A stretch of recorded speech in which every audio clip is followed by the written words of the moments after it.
हम झा रुक्मिणी सब गोटे सादर प्रणाम करै छी। आइ एकटा बहुत सुंदर फेर चैती गीत लग उपस्थित छी, बहुत विरह से भरल। आओ सुनाबी और केहन लागैया जरूर बताएब।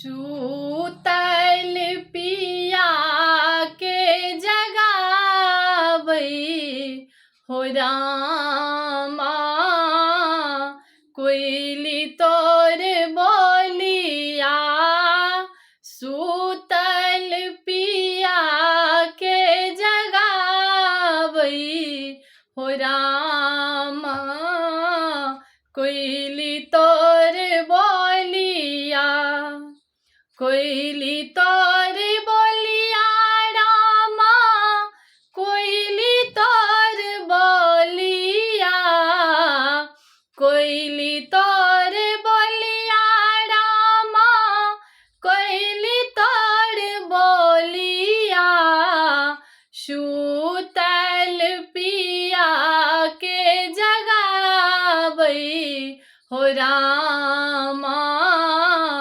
कोइली तोर बोलिया सूतल पिया के जगाबै हो रामा, कोइली तोर बोलिया।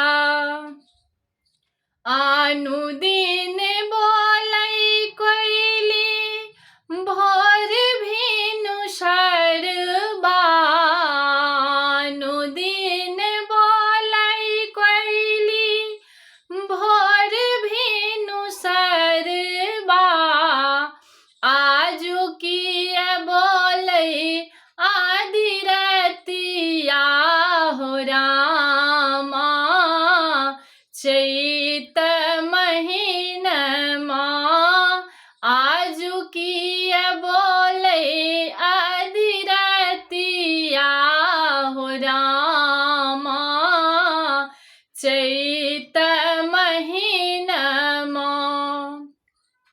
दूर बोली सुनी का पिया मोर जागल, कोइली के बोले सुनी पिया मोर जागल, तखन चलल परदेसवा हो रामा, चैत महीनमा तखन चलल परदेसवा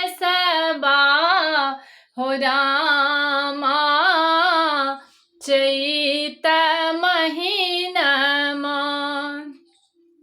होइत परात कोइली खोत उजाड़ब, होइत परात कोइली खोत उजाड़ब, काटब चनन घन गछिया हो रामा, चैत महीनमा काटब चनन घन गछिया हो रामा, चैत महीनमा।